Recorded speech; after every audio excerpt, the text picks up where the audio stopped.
Jose Luis Soler was a normal boy of age 13. Normal in regards to everything other than his nationality and financial status. Jose grew up in the city of San Pedro Sula, Honduras.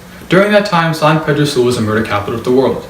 Infested with gangs and cartels, it is often said that Satan himself lives here in San Pedro. At age 13, he discovered something that no boy should ever have to. He became the victim of a drive-by shooting. His family was also extremely impoverished, and at a very young age, Jose had to watch his younger brother die in the arms of his mother from an asthma attack because his family could not afford to take him to a hospital. Due to the harsh nature of the city and the imminence of danger, Jose was made to make a drastic choice: to illegally immigrate to the United States by traveling to Mexico and crossing the southern border. In fact, according to the Center for Immigration Studies, currently an estimated 12 million undocumented immigrants live in the United States, most of them coming from Central and South America. While conservatives claim that border security must be made stronger, such increases do nothing to correct the issue of undocumented immigrants currently in the U.S. This has resulted in an immigration crisis for the United States, who must decide whether to grant amnesty to undocumented immigrants in the U.S. or whether to deport them back to the country of origin. There are many issues with the deportation argument, and the biggest being the lack of feasibility to deport 12 million people. This has led many Democrats to suggest a more progressive alternative: immigration reform that includes a path to citizenship for undocumented immigrants currently in the U.S. While some may argue that allowing undocumented immigrants access to a path to citizenship undermines justice, a just government ought to give amnesty to those who have proven themselves and must be able to look beyond a single offense that they may have committed out of desperation. And finally, getting citizenship to undocumented immigrants has a multitude of benefits for the U.S. Many undocumented immigrants have been forced to migrate to the U.S. in order to escape devastating conditions in their home countries. These include war, poverty, famine, and discrimination.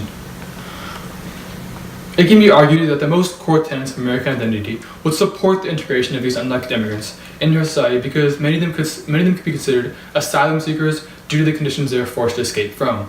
Currently in many parts of Latin America, there is widespread gang violence, particularly in Mexico and the Central America's northern triangle region of Honduras, El Salvador, and Guatemala. This led to a surge across the border at a relentless pace, fleeing gang violence and poverty.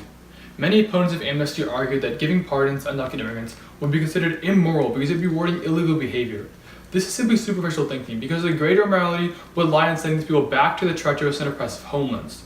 As a country, the U.S. has been built on the foundation of being a safe haven for those in need, and even in the present day, a development such as the U.S. continues to have the duty of helping victims of oppression. While many conservatives also incorrectly tout that undocumented immigrants present a hindrance to the U.S. economy, it is important to understand that undocumented immigrants have also contributed a great deal of labor to the U.S. economy and will continue to do so once they receive citizenship. This disapiates the notion that undocumented immigrants are nothing but a massive drain in the U.S. economy. In fact, undocumented immigrants as a whole have helped the U.S. economy by filling in blue-collar jobs that are undesirable to current citizens. Undocumented immigrants comprise a large portion of many sectors in the U.S. economy, according to Amy Peachy, an economic analyst at CBS News.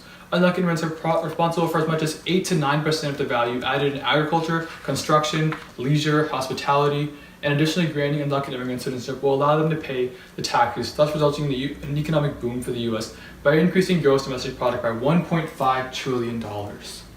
Due to the economic benefits of granting undocumented immigrant citizenship, it would seem senseless that such a policy isn't already in progress.